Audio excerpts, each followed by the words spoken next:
ഒരു ദിവസം പ്രാർത്ഥനയോടുകൂടി തുടങ്ങിക്കഴിഞ്ഞ് കഴിഞ്ഞാൽ ആ ദിവസം നമുക്ക് എല്ലാ കാര്യങ്ങളും വളരെ ഭംഗിയായിട്ട് ചെയ്തു തീർക്കാൻ കഴിയും എന്ന് വിശ്വസിക്കുന്ന ഒരാളാണ് ഞാൻ.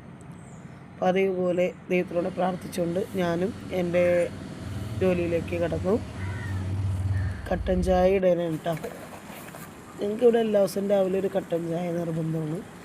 പിന്നെ അതുപോലെ ബ്രേക്ക്ഫാസ്റ്റിന് തലേദിവസം വലിയ പ്രിപ്പറേഷൻസ് ഒന്നും ചെയ്ത് വെച്ചിട്ടുണ്ടായിരുന്നില്ല. അതുകൊണ്ട് തന്നെ ഇന്ന് രാവിലത്തേക്ക് ഒരു തട്ടിക്കുട്ടി ബ്രേക്ക്ഫാസ്റ്റാണ് ഞാൻ ആക്കിയത്. ഒരു ഗോതമ്പ്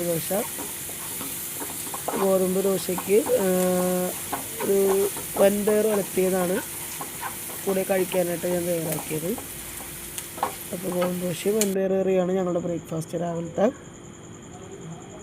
അപ്പോൾ നിങ്ങൾക്ക് എൻ്റെ വീഡിയോസൊക്കെ ഇഷ്ടമായെന്നുണ്ടെങ്കിൽ ലൈക്ക് ചെയ്യുക, പിന്നെ അതുപോലെ തന്നെ ഷെയർ ചെയ്യുക,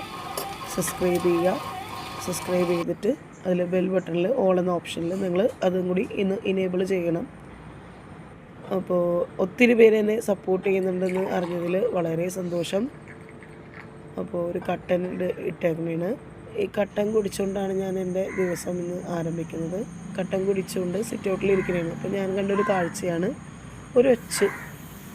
ആ ഒച്ചിന് വളരെ വലിയ ഒച്ചാണ്. ഞാൻ കണ്ടിട്ടില്ല ഇത്രയും വലിയൊരു ഒച്ചിനെ.